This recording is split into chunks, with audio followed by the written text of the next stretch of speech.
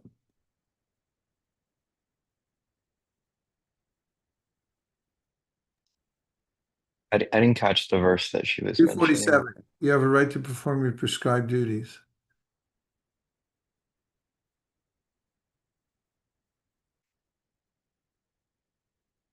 Karmanye vadikarastena palishu kadachana makarma pala heturbur ma te sangostu karmani. You have a right to perform your prescribed duty, but you are not entitled to the fruits of action.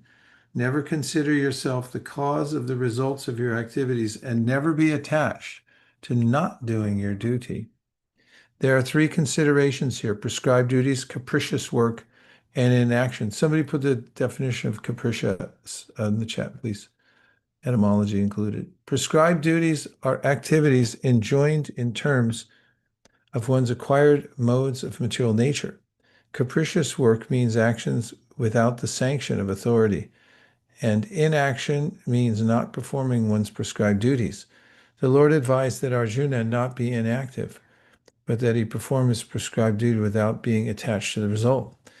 When he was attached to the result of his work as also the cause of the action, thus he is the enjoyer or sufferer of the result of such actions. As far as prescribed duties are concerned, they can be fitted into three subdivisions, namely routine work, emergency work, and desired activities. Routine work performed as an Obligation, in terms of the scriptural injunctions without desire for results, is action in the mode of goodness. Work with results becomes the cause of bondage. Therefore, such work is not auspicious. Everyone has his proprietary right in regard to prescribed duties, but should act without attachment to the result. Such disinterested obligatory duties doubtlessly lead one to the path of liberation. Arjuna was therefore advised by the Lord to fight as a matter of duty without attachment to the result. His non-participation in the battle is another side of attachment. Such attachment never leads one to the path of salvation. Any attachment, positive or negative,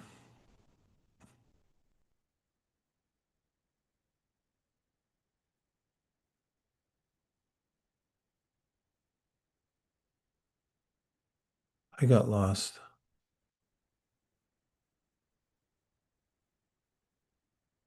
Is cause for bondage.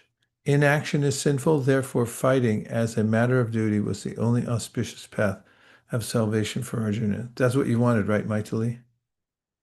Yes. Very much related. Nicely done.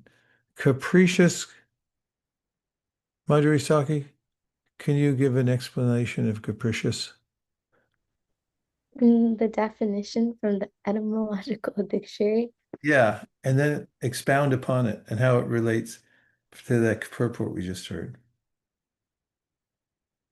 What's wrong with capriciousness after you give the etymology? Okay, can I have the purport up just in case to look back at it? But I'll Just read it. first do the thing and then it'll come to your mind. Okay. Capricious is an adjective from the 1590s, which means apt to change the mind, suddenly fickle. From French, capri so, which means whimsical. And then also from Italian, capricioso. Capricioso. And then the noun caprice means sudden change or start of the mind without apparent motive. This relates to the purport because it was talking about how the capricious work means actions without the sanction of authority.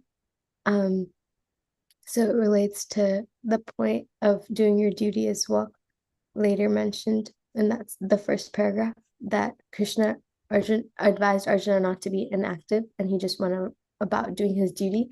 So it's important not to be capricious and just have our mind go to different places and be fickle. And then this reminds me of why it's so important to be under the right guidance and be a part of a discipline succession, because you can always turn to mentors and your teachers for advice as well as blessings while making major decisions or any decision for that matter. Well done, Madhuri Saki. You made it very practical too. Fantastic. And is anybody else besides me missing hearing the Prabhupada Lilamrita? You got to really be missing it for us to listen to it next. Arav's missing it, Keshav's missing it, everybody else is meh. Well, part is he voted Akshar Nitai, Maitali, Arav, Sanvi, Saina, Anshu, Haridas, Prashras Bhavan is really sad. Okay, we might have a quorum. Not everyone's sad, I don't know, but let's get started. And I volunteer to read the first three paragraphs. Bhaktivedanta Swami returned to Keshi Ghat, thoughtful. For many years, he had been unable to take a leading part in the mission because of family commitments.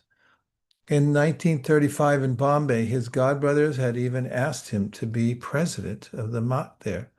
But Bhaktisiddhanta Saraswati had said that it was not necessary that Abhaycharan join them.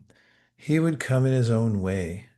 Now, by the grace of his spiritual master, He was ready to fulfill the meaning of sannyas. The Krishna conscious world he had described in his poem was not a utopia, presented merely to incite his godbrothers, a dreamer's talk of the impossible. It was possible, but in any case, he had to write and print Krishna conscious books and preach abroad. It was what Srila Bhaktisiddhanta Saraswati wanted. If his godbrothers would not do it jointly, then he would do it. In January of 1961, one of Bhaktivedanta Swami's Delhi acquaintances had shown him an announcement for the Congress of Cultivating Human Spirit, a convention to be held in Tokyo, May 10th through 20th. The theme was World Peace through Cultivating Human Spirit. International participants were invited. As soon as Bhaktivedanta Swami had seen it, he had wanted to go, although his main interest had always been the US. If Japan presented itself first, why not? And their invitation was in English. If they accepted his reservation, they would pay for his board and lodging at the convention hotel, although he would have to pay his own travel expenses. Bhaktivedanta Swami wrote to the sponsors, the International Foundation for Cultural Harmony, and proposed a speech. How should one cultivate human spirit? The Secretary General of the Foundation, Mr. Tashihiro Nakano, wrote back to him at Keishi Ghat, expressing his high regard both for Indian spiritual culture and for his proposed presentation.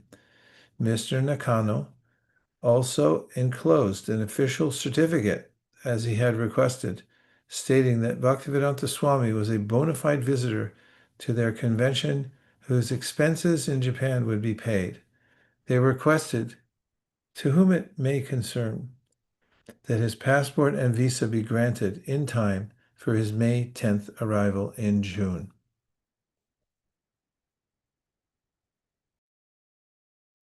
Bhaktivedanta Swami then conceived a special project for the convention. The 10th canto, 20th chapter of Srimad Bhagavatam presents the description of autumn in Vrindavan. And for each seasonal phenomenon, the Bhagavatam presents a parallel teaching from the Vedas. For example, it compares the dark, cloudy evening of the rainy autumn season to the present age of Kali, when the bright stars of Vedic wisdom, the saints and scriptures, are temporarily obscured by a godless civilization. The chapter contains dozens of examples, and Bhaktivedanta Swami proposed 50 commentaries to accompany 50 illustrations to be displayed at the convention.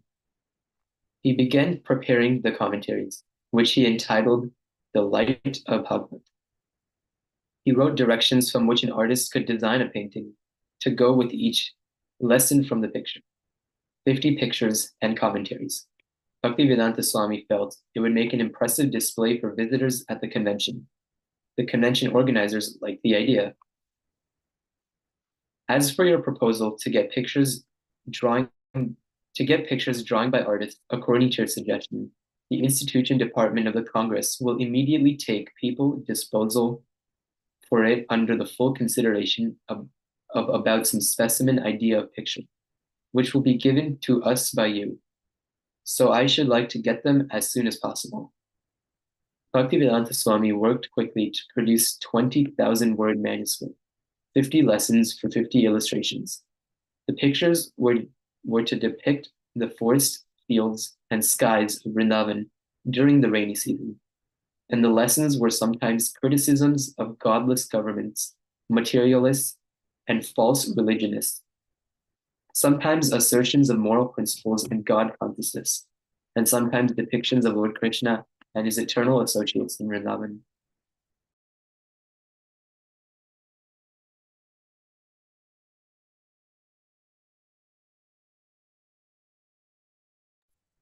I think you can go next.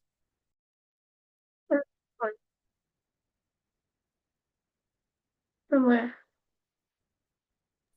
Everything went smoothly between. Everything went smoothly between Bhaktivedanta Swami and the sponsors in Japan. The problem was to raise a travel fare. He approached the likely sources, writing to the central government's Ministry for Scientific Research and Cultural Affairs, presented his certificate from Mr. Nakano, and explained his position as a sannyasi. In late March, the ministry sent him a form to complete and return. Time was getting short. On March 29th, he wrote the Vice President, Dr. Radhakrishnan, with whom he had a speaking acquaintance, as well as a philosophical difference. You know that I am a sannyasi without any relation with bank, neither I am attached with financing institution. But the Japanese organizers have liked my literatures and they want me to be present there. He pleaded that the great acharyas of India had formerly presented their knowledge for the benefit of the world. The Indian government today should send representatives of the acharyas to deliver the message of Atma, the human spirit. He also wrote to the deputy manager of the Scindia Steam Navigation Company in Asia, Mangalore. could you read a little slower, please? Just a little slower. Okay, Maharaj. Thank you. Reminding him of his 1958 offer to give a 50% concession on a ticket to the United States. After explaining his invitation from Mr. Nakano in Japan, Bhaktivedanta Swami pointed out that the full round-trip fare to Japan would be less than half the fare to the United States.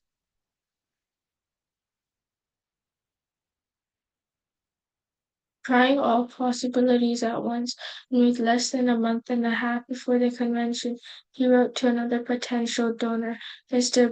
Brijratan S. Mohata, who had once expressed his willingness to send Bhaktivedanta Swami to South America when an Indian sponsor there had written expressing interest. At the time, Bhaktivedanta Swami had been unable to get the proper certification from the Indian government, but here he explained was a new opportunity to present the message of the Vedic literature to an international gathering of interested people. The passage to Japan was less than to South America. On the same day he wrote to Mr. Mohata, he also mailed his completed form to the Ministry for Scientific Research. In answer to their question as to why he was asking for a donation and whether he had done so before, he replied, should I read the quote or stop there? Read it, please. Okay. Before this, I never asked the ministry for any financial assistance, as there is no need for it. As sannyasi, I can ask for financial help when there is an absolute necessity. Our life is dedicated to render service to the humanity at large for reviving the dormant spiritual consciousness.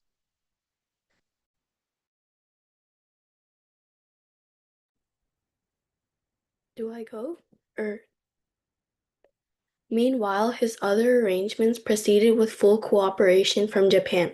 He had already sent Mr. Nakano the first 20 illustrative ideas from the light of Bhagavad.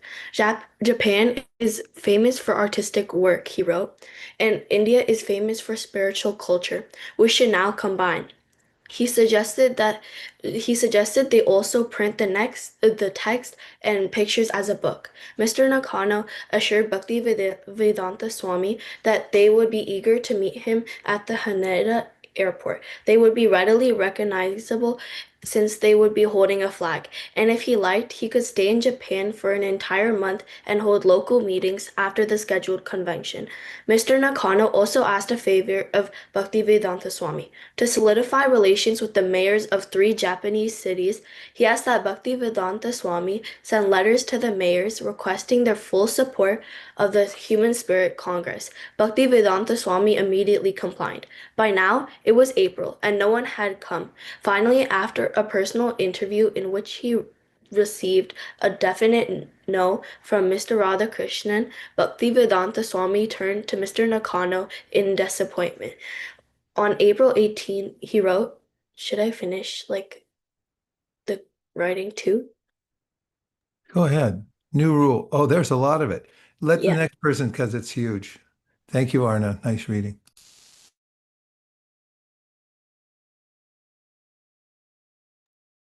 I am in due receipt of your letter of the 9th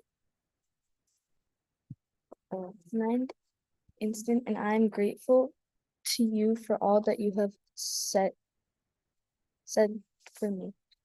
I am a humble creature and I'm just trying to do my bit in this connection because I am so ordered by my spiritual master.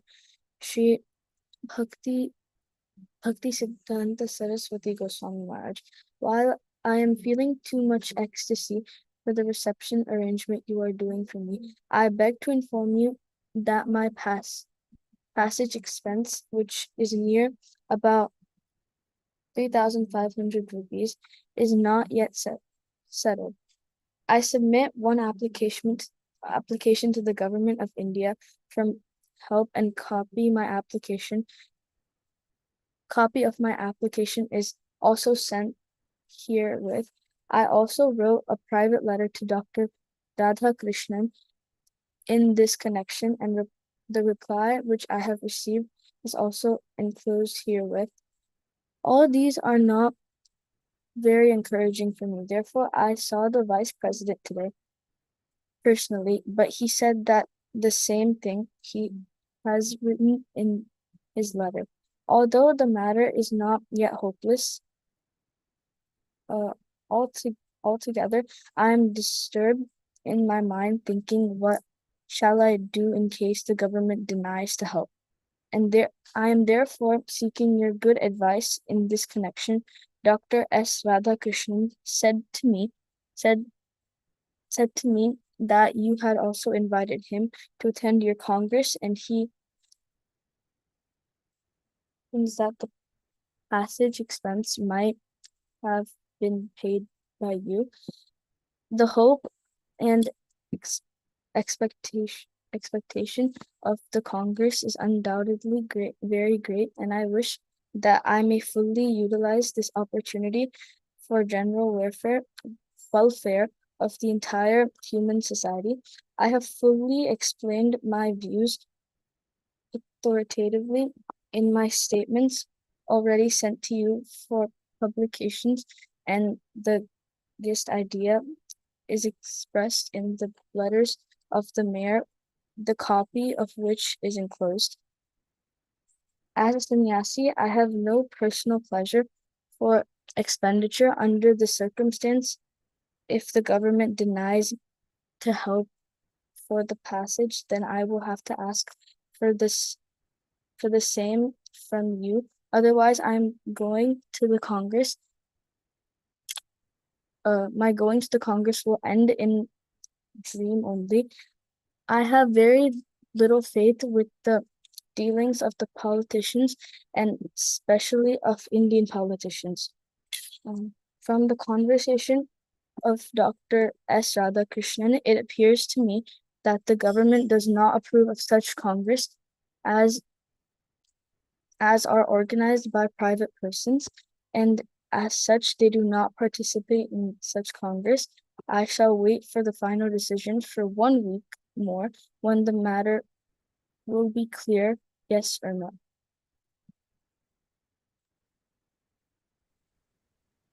But Mr.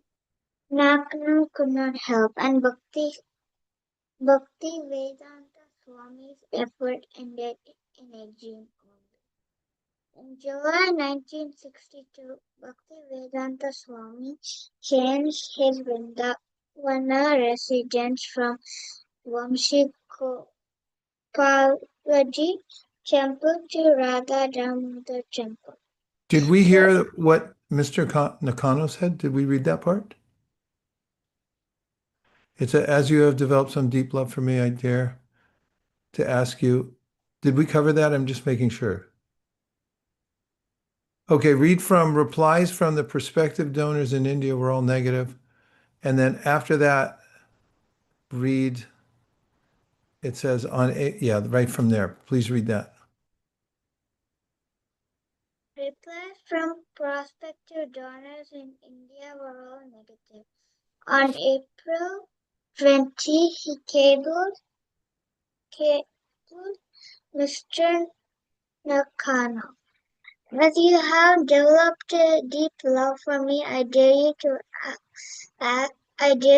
to ask you to send my financial help to take me to Japan. I think you can immediately instruct your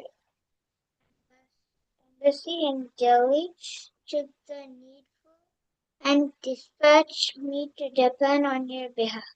I'm feeling too much to meet you in the Congress so that we can build up a solid institute for spiritual cultivation. I shall await your instruction by cable to fix up my program. But Mr. Nakana could not help. Bhaktivedanta Swami's effort ended in a dream.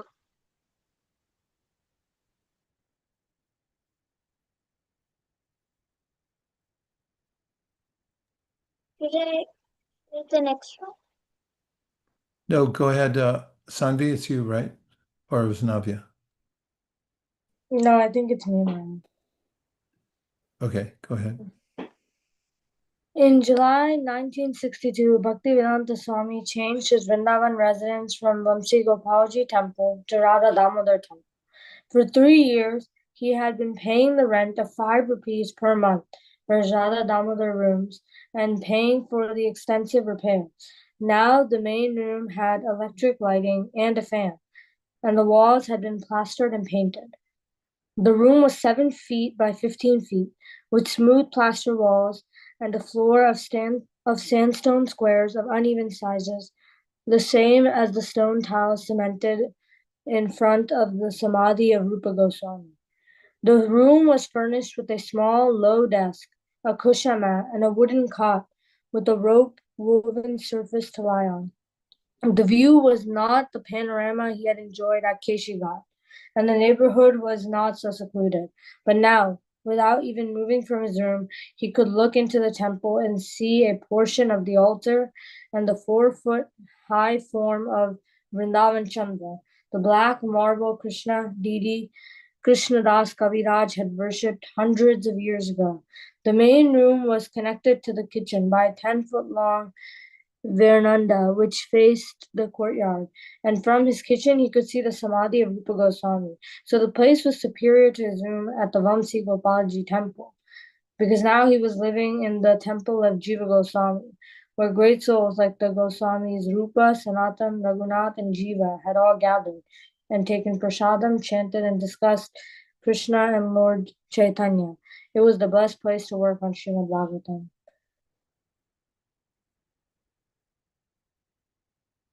At 1 a.m., when no one else was up and it was very quiet, Bhaktivedanta Swami would wake and begin writing. Since electric failures were not uncommon in Vrindavan, he would often work by lantern light.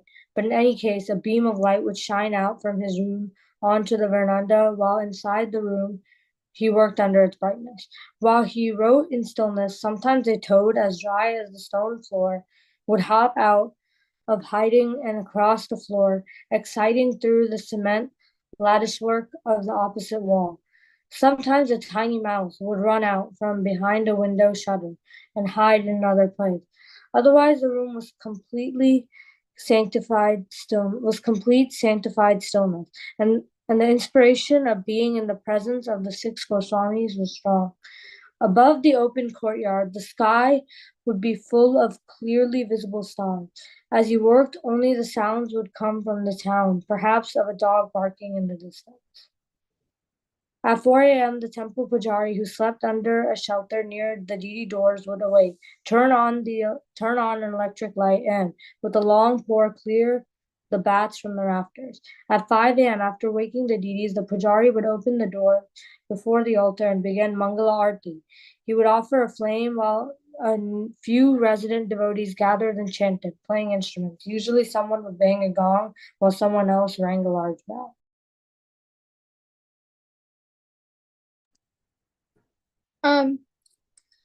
At 4 a.m., any sound from the courtyard carried immediately to Bhaktivedanta Swami's quarters, and the clanging bell and gong would suddenly reverberate against the walls of his small room. From his sitting place, he could see only Vrindavan Chandra on the left of the altar. Sometimes he would pause at his work and walk into the courtyard to see the deities and their arti. The altar was filled with deities of Radha and Krishna who had been worshipped by Jiva Goswami and other Vaishnava acharyas hundreds of years ago. After 10 minutes, the pujaris, having offered the flame and then the conch shell filled with water, would turn and sprinkle offered water on the heads of the devotees, and the ceremony would end. After working a few hours on Srimad Bhagavatam, Bhaktivedanta Swami would sit in his room and chant japa.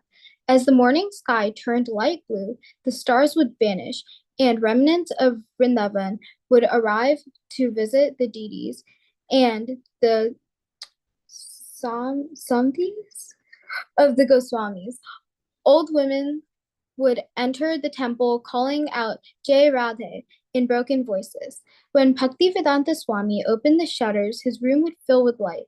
His window faced a courtyard, but they were not so much windows as cement lattice work in the walls. Although passerbys would not easily see into the room, the lattice work allowed light to enter in the morning light. The room was clearly revealed. The arched ceiling and freshly painted walls with arch niches, the floor of inlaid stone, Bhaktivedanta's thin sannyasi danda, wrapped with heavy saffron khadi, leaned against the corner of the room. On one shelf, he had placed a picture of Bhakti Siddhanta Saraswati. On the other, a stack of books and manuscripts. The room's two doors appeared flimsy, even when locked, and the whole room tilted slightly to the left. It was bare but peaceful. Often sitting on the veranda between two rooms, he would view the courtyard, the altar, and the deities.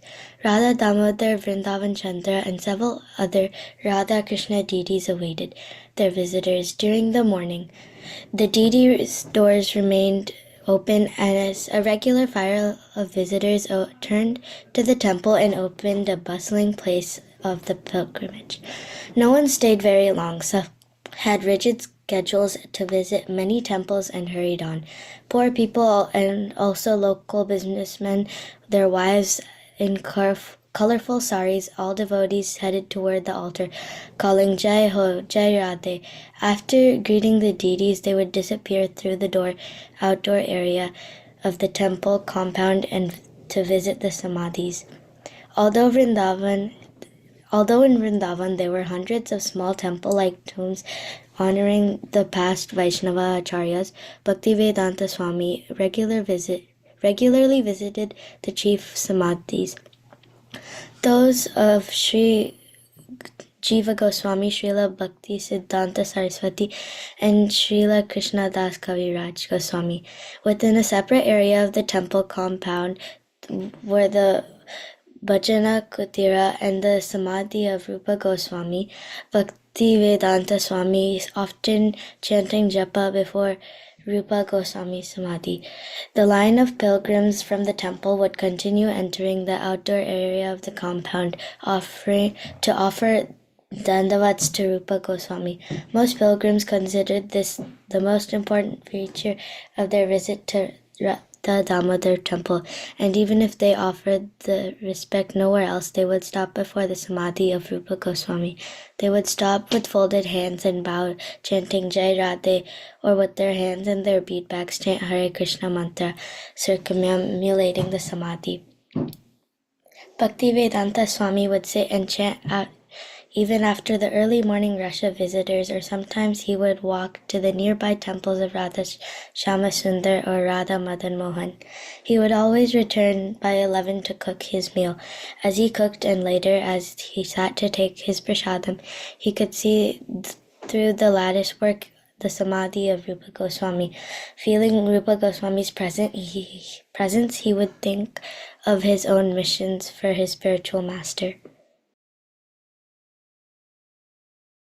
We'll have to leave it there since we're getting down to the last few minutes. And we have now about 9 minutes for realizations. Not necessarily from the readings, just in general It's kind of Ishtagoshi. What kind of realizations are you having? What observations do you have about the world, about your life, about devotional service, about youth jam, about anything?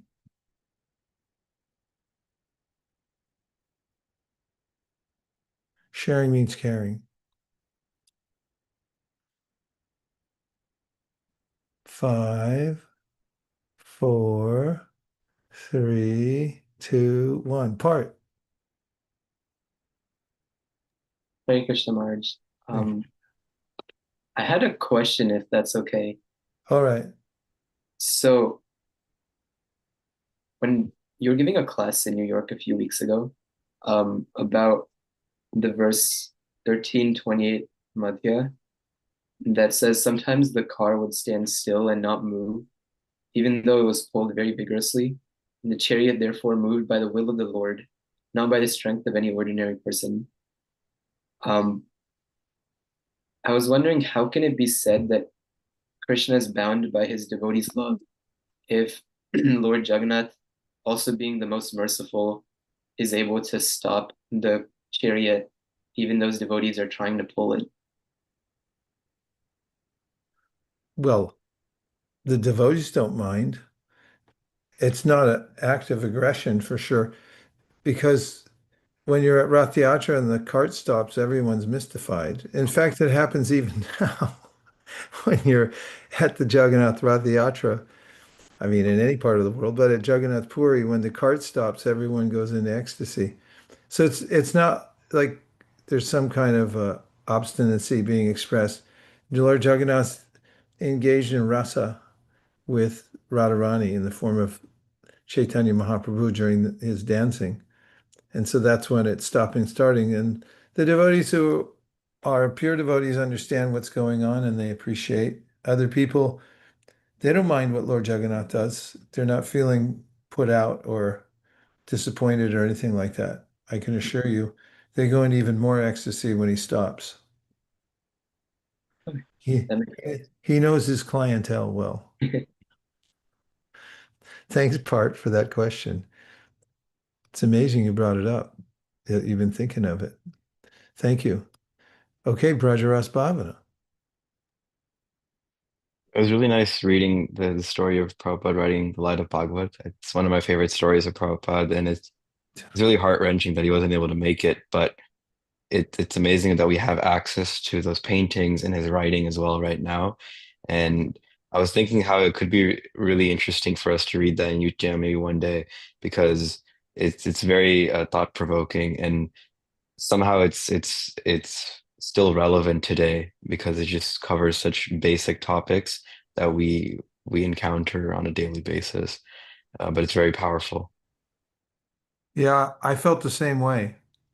Just Prabhupada's resourcefulness in wherever he could expand. In fact, he was willing to start it in Japan. But just a fact check. Those paintings that are in it now are not from Japan. They were done later because after Prabhupada was rejected the funds and he couldn't go to Japan, he put that manuscript aside, and devotees didn't find it till Prabhupada had passed. And then they had the manuscript, they didn't have the paintings. So Tamal Krishna Maharaj then picked up the project, and it was an artist in China that did that. I know because I was there in Hong Kong when they were doing it, and that one whole room was devoted to lining up the proofs and the art that was being done and had been done by a famous Chinese artist who paints in a similar style about nature. I mean, there's definitely some crossovers between the Japanese and Chinese cultures as far as that kind of artwork goes, but that's when it was done. It was released posthumously. But I agree with you. It's heartrending, that section, and I'd love to read that book together. It would be fantastic. Saina. I really like the part at the beginning of the reading where Prabhupada's god brothers like weren't necessarily aligned with him or willing to support him, but Prabhupada like kept his persistence and had like that conviction to like not just like give up on his guru's message, but like keep on fulfilling it. Like he was determined to fulfill it at all costs, regardless of the hardships, and I found that really inspiring. Yeah, and I like in that section, Saina, that Srila Bhaktisiddhanta had said, "Don't worry, he'll he'll do it on his own." You know, she was sensitive to understand his situation and his personality, and to not insist that he do it in a particular way. Arif, Hey Krishna, if most people were in Prabhupada's situation, they would be feeling miserable. Like they didn't get to go to Japan and have their big appearance there and start up there. But instead, he just took Krishna with him in his heart and his guru's message, and he kept on working wherever he could. How renounced he was just to not be dwelling on how he didn't go there, and just give it up altogether. Instead, he kept working and he got into America and he started all this huge ISKCON movement. I agree with you, Arif. It's a great lesson in perseverance, isn't it? Chaitanya Nitai Nam, Mineche Nam Irhate. Hare Krishna Maharaj, Hare Krishna everyone. Uh, the pastime which I think Part was asking about earlier, I think that also just reminded me of how last night we had this experience with trying to arrange a beach harinam after the fireworks, July 4th fireworks at Laguna Beach yesterday, and we noticed that it wasn't much of a or like as much of a turnout as we thought in terms of the crowd of people that usually we see every year, but uh, and the fireworks also ended up being a little suboptimal just because there was clouds covering it, and it was a whole uh, situation where we just didn't know what to do because they also started early and all these other problems, and we were anticipating a little less enthusiasm during toward the end for the kirtan as well because we usually do it at the end, but somehow or another it was just like Part said in the pastime with Jagannath, sort of just permitting, even though how much the devotees try, he whether he permits or not is the real uh, contingency there, where otherwise you might not achieve those results that you might be expecting. But ultimately, I think we pulled through very well with the kirtan just because I had as much fun as I was expecting to have with the kirtan and everything. It was really nice to just realize after the fact we were talking, and it was like somehow or another we kind of just did another year of successful Kirtan Harinam at the beach for 4th of July. So I was just reflecting on that and got reminded of it. Nice connection, Chaitanya Nitai Nam. Fantastic. Thank you. Haridas? Hey Krishna Maharaj, I was just thinking about what we read in Bhagavad Gita, like how it said that Krishna is neutral. He's not attracted to whatever he creates in this material world. He's neutral, but at the same time, he's getting attracted to his devotees' love for him, and he's bound by his devotees' love, basically. You're thinking about that, huh? That's a nice thing to meditate on, Haridas. Thank you. Brajaras Bhavana, you had your hand up. I insist. Please say something. Sorry, Mario, I know we were like a little over time. I'll be very quick. Uh, in the purport that we were reading today, it was talking about how uh, there like the dualities of the material world, and I was thinking about this concept how because Krishna is above duality, and so that's why he's detached, and I was thinking what's other than duality? Like duality is good and bad, or like there's one and then there's another. But if everything is good, that's Krishna conscious, that's spirituality, that's the spiritual world because whatever happens, it's always good. And I was thinking that's how devotees think about the world when they're even here in the material world, because whatever happens, it's all good because it can be dovetailed or diverted in a way where it's helpful in their service to Krishna. And so it's just such an interesting mindset. And I was reflecting on that. It's not suboptimal. It's the opposite of a suboptimal mindset. Thank you very much, Brajaras Bhavana. That was a really nice note to end on because that's something we can take away. It's a joyful life. Raja Vidya Raja Kuyam Pavitramidam Pratyakshavagamadam Susukam Kardamavyam. It's a happy life in Krishna consciousness. I'd like to end with a prayer, if I may. Be so bold. Dear Srila Prabhupada, dear Shri Chaitanya Mahaprabhu, Shri Panchadhava, Shri Radha Madan Mohan, Shri Radha Govinda, Shri Radha Gopinath, Shri Radha Kalachandji, Shri Radha Gopi Balava, Shri Kishore Kishori, Shri Rukmini Dwarkadish, Shri Radha Shama Sundar, Shri Radha Gokulananda, if you so desire. Please bless everybody who joined Youth Jam today, that they'll always see whatever happens as Krishna's special mercy. And may we all who joined Youth Jam today remember Srila Prabhupada's great endeavors and sacrifices to bring us Krishna consciousness and always feel grateful for every aspect of Krishna consciousness. And may we spread that gratitude to everybody that we meet. Thank you for considering our request. Om Tat Sat. Everyone agrees with this prayer in whole or in part. Please unmute and say Hare Krishna. Hare Krishna. Hare Krishna. Hare Krishna. Panchagoplavrisha Kripasindhaveva Chapatitanam Bhavanimyo Vaishnavebhyo Namo Namaha Nantakodi Vaishnaviki Jai Korpremanande Haribo. Thank you. Be a kind friend to all living beings. Hare Krishna.